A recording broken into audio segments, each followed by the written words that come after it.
A short lesson on volcanic terminology. Hawaii's Big Island continues to be plagued by volcanic eruptions, which have destroyed several homes and forced roughly 2,000 people to evacuate.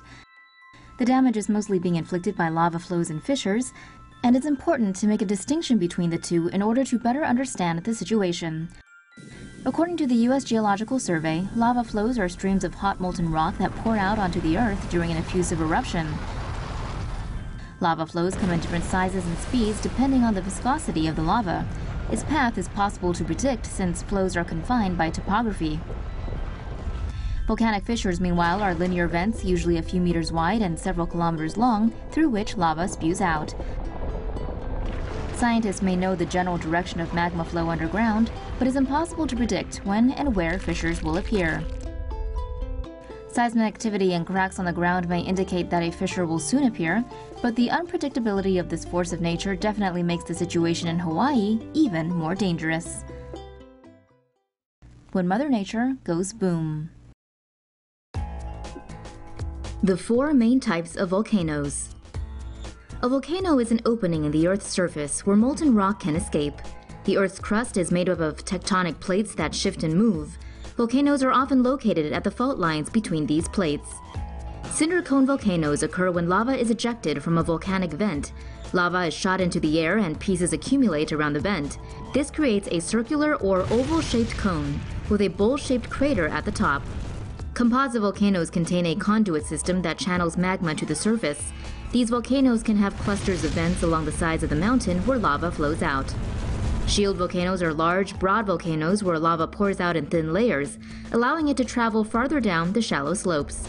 They build up slowly, with hundreds of eruptions creating many layers. Lava domes are created when small masses of thick lava can't flow far from the source, so domes pile up around the vent. The dome grows by expansion of lava from within, and the mountain forms from material spilling off the sides of the dome. Philippine volcano spews molten lava. This scenic cone-shaped volcano just started erupting on Sunday. The MAYON volcano on Luzon Island in the Philippines started spewing steam and ash, making 3,000 people flee the surrounding area. Authorities suspect the crater glow at the top suggests the growth of a new lava dome and beginnings of lava flow towards the southern slopes. Officials moved the alert level to 3 at the weekend, saying there was an increased tendency towards hazardous eruption in the coming weeks or days. There are 5 alert levels in total. Luzon Island is one of the Philippines' most popular tourist destinations.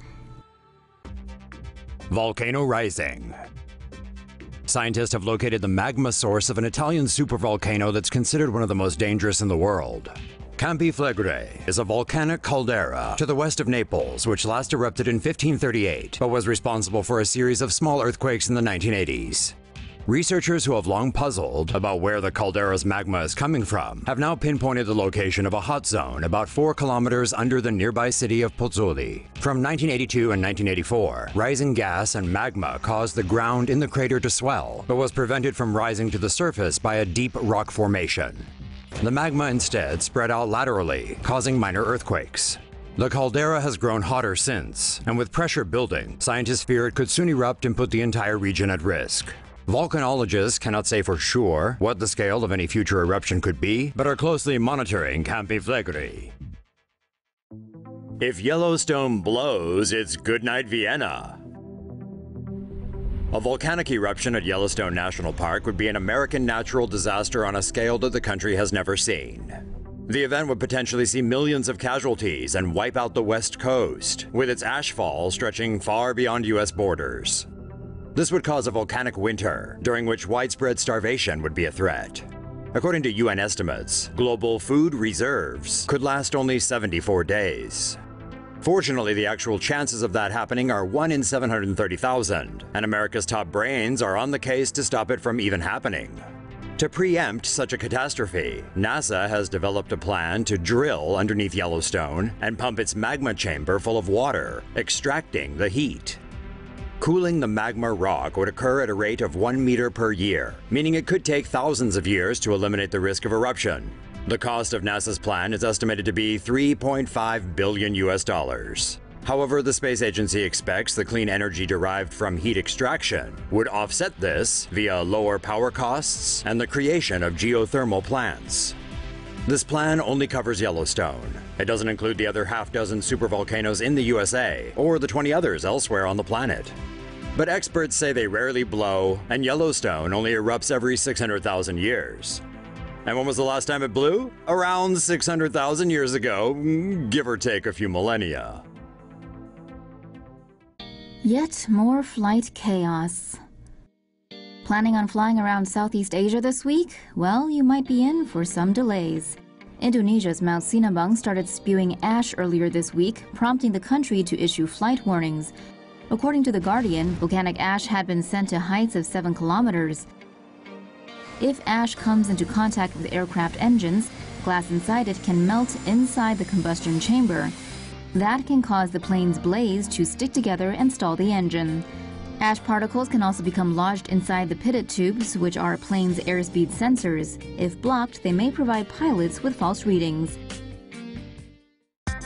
Yellowstone supervolcano could blow faster than expected. New research shows Yellowstone supervolcano could be good to go real quick.